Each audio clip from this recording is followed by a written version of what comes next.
So this is that moment where I get to drink out of my B Expo mug. Cheers, Cayman.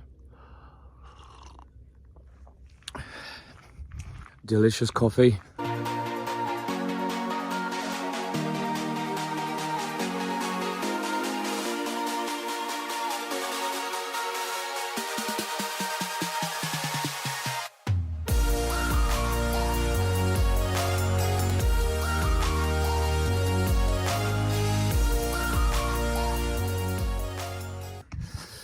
Just been down to the honey house just a moment ago, but I want to come back and get my camera just to give you guys an update on how far we've got.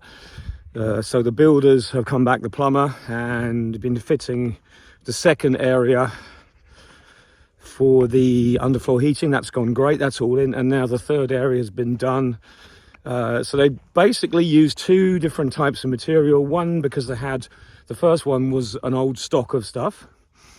So they said they'd use it up, and it's a bit cheaper for me because I don't care what's under the concrete when it's poured, as long as it does the same stuff, same thing. And then the second one, the second type is gone in as well, and that then the pipes are stapled to it. So I'll show you now where we are. The problem we got is there's so little room in here now. Well, I say so little room. Until this is all poured with the concrete, I can't put the machine back, I can't get anything connected up, and I can't use the space more wisely. But long story short, looks amazing. So this is the drain I showed in the previous pictures. That's all been done.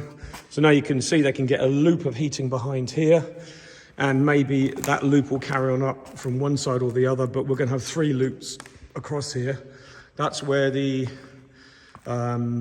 heating pipe, the heating will come up to the board there, and then it goes down this pipe and comes out that orange pipe at the back. You can just see next to that piece of plasterboard on the middle there. So that comes out there.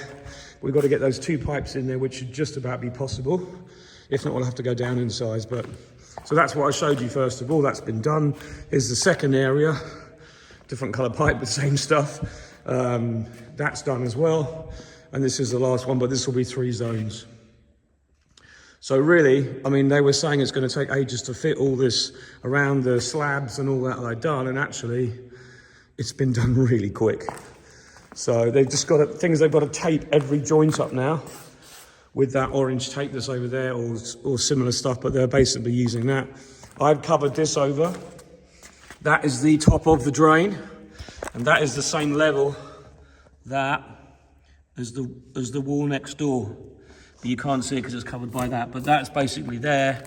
This wall here is the same level as that, so that when we pour the concrete, what will happen is it will all be the same level. Unfortunately, if we wanted to get a slight slope either side of this drain, it would be a gargantuan effort, because we'd have to put a mold around it, then put the existing drain slightly lower at the start, and then slope it in with a separate pour of concrete. And to be honest, it's just not worth it. And other beekeepers that I've visited have the same issue, but they just put the drain the same level as the existing or surface around. They just use one of those floor scrapers, rubber floor scrapers, because when you've got a smooth floor in here anyway, it makes no difference. And you can just push the water into the drain. So, I mean, this is just brilliant. I'm so excited. We've just got to finish around here with tape and foam just to glue the edges down so no concrete can get behind, but that is nothing. It's just work.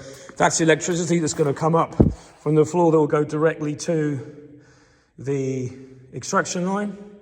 As I showed you before, that cable is in. And Bob's your uncle, Fanny's your aunt. It's done, and it's a big area. So I'm really pleased. I only hope I've got the feet measurements right for my machine. What I'm going to do is we're going to put a little bit of a nail or a long piece of metal from the polystyrene on the edge here, so it will mark every corner of every slab so we know where everything is, but I'll also measure it anyway. But I'm really, really pleased. This is just brilliant. Finally, next, I'm hoping by Well, next week we might still be testing it, but the week after the concrete will be poured, the last day of the month probably, last 2 days of the month. I've got a contractor that's priced it already. It's costing me about €4,000 to have all this done, which isn't, I don't think, that bad. It's a special concrete that is heat conductive and also has special tensile strength in it, which will cover everything here. And then we'll have more room, because then I'll get my pallet supports in, and then I can have stuff on the pallet, and then I can have stuff in here. So I'm feeling really positive at the moment. This is great that they finally got here and done it. But I'll come back later and take more pics when they've got the pipes in this afternoon. So fingers crossed they'll be doing that.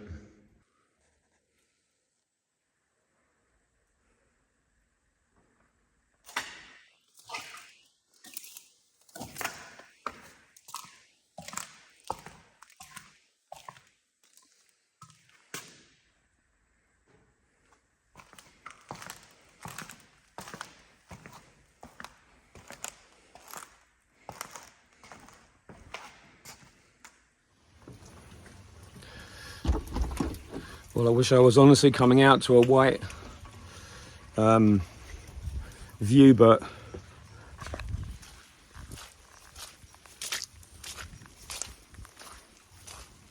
as you can see, everywhere is absolutely saturated. It has rained all night, and I think it must be well over 1.5 inches of rain. Let's see what the rain gauge says. Well, that's full.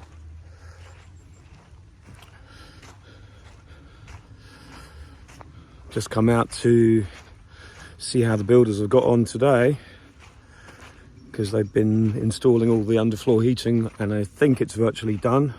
Very pleased with the process. Just trying to give you some context, really, as kind of how I'm managing my time. Tonight I'm doing another presentation on Zoom, so because it's raining as well and I can't work outside, I'm working on my Zoom presentation, and that's to a group of beekeepers in the UK on Asian hornets.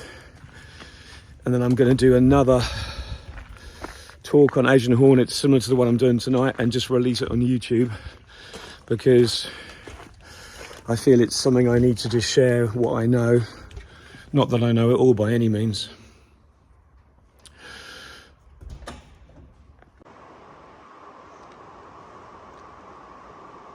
So I'm sure you can hear the rain, but inside it's beautiful and dry. And I put the lights on because there's no natural light, but I just wanted to show you this. So one zone there, one zone at the back, and this is the main zone for the extraction room. And pretty sick it looks as well. I'm absolutely thrilled with this. It's going to be really, really cool. Well, not cool as the case might be, but it is in and done, and hopefully I'll come this way, maybe you can see. So they've got a thermoboard here, because the existing insulation of theirs you saw was the white bobbly stuff that we push the pipes in. This is slightly different, and what we do is we staple these down, and you'll see the stapling going on now further up there, but basically it just gives you an idea of the whole area now. So it's pretty spectacular, I reckon. The lighting isn't very good in here, but it is what it is. So there's the drain. I managed to get a loop around the back of the drain as well from both sides. So this loop here goes to halfway on that side. The top loop goes to halfway on the other side. We just about managed to fit it in.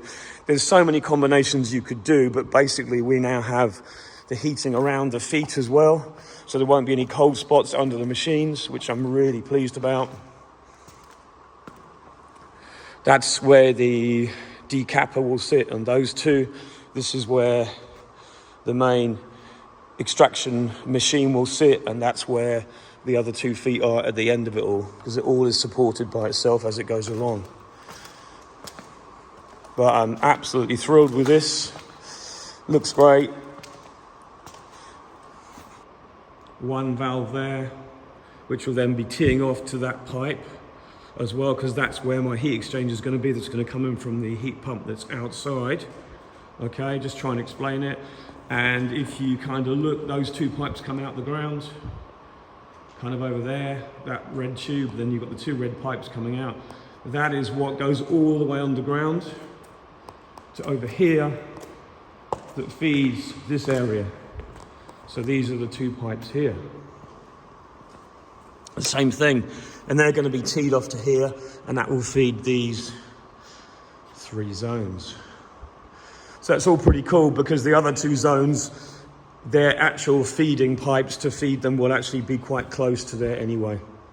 So that's because at the end of this corridor, there's going to be literally just about here, there's going to be a partition that will make kind of a boiler room there. So no matter how much piping I've got in there, I don't really care. And it's the same for this side. So basically all the pipes are in now. It's just a question of connecting up the feed to that. And what's going to happen is my plumber has a machine he will bring in on the week after that the concrete is poured, or maybe 4 or 5 days after. And as the concrete starts to dry, the machine will feed a little bit of heat in and will augment that 5 degrees every week. So it'll help the new underfloor heating bed in to the system. And it will mean that when the system is finally filled with hot water, in other words, up to 25, 30 degrees for the general use, it will have already been kind of bedded in, and we can iron out any issues or cracks, or just check everything as we go. There will be some cracking of the concrete. Apparently that is quite normal as it dries, but we don't expect a lot. So just show you this. The other thing that's good here is on this, which is actually going to just be made more vertical like that. These are actually flow meters. So when we get it all wired up, we'll be able to constrict each one down so that there's equal flow among the whole lot. And also I'm not having electronic controllers to close or open the valves automatically. I can do it by hand. The whole idea is I want to keep it simple and robust. So we've got good quality fittings, good quality equipment gone in. But I've heard that these magnetic controllers can be very problematic after a few years, and I can't be doing with that. So it is what it is kind of thing. That's the feed I was talking about coming up. That's going to be teed off to each side, in and out. So really pleased with that. We've got it up the tube and everything's good, because that was quite a job getting that in the tube, but it was the right size and everything's fine. So as you can see, pretty happy. So now we've just got to get the guy to pour this, and it's probably going to be another week at least, because we've got to test the system first. But then as soon as that's done, it's drying and we're moving forward.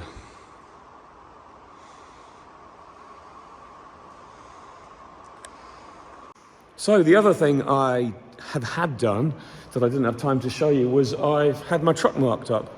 So Miellerie de Corcelles, I'm going to flip the camera around so you can actually read it right. Miellerie means honey house of Corcelles. So I wanted, this is my new crest, my new logo. If you want to know about it, that's the 3 lines that appear in the crest from Jersey. So that's kind of my part of the logo. This is the Breton flag.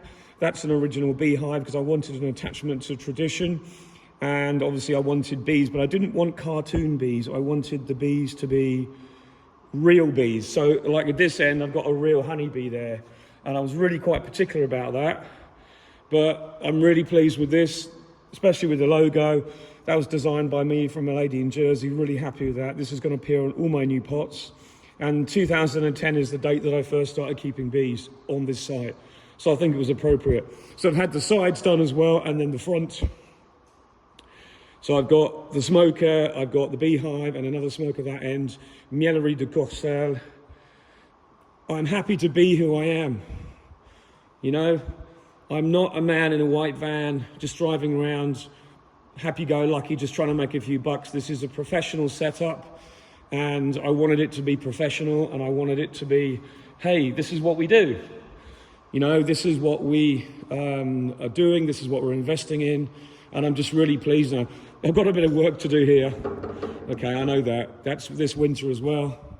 But I'm just really pleased that finally I'm putting a real name on the things here.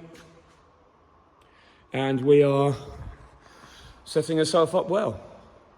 Because I think, if you think about it, everywhere you go with your truck, they'll go, oh, that's Richard, the beekeeper, or that's Miellerie de Corcelles, that's free advertising. You are driving around and everyone notices you. And to be honest, my honey sales have already gone up.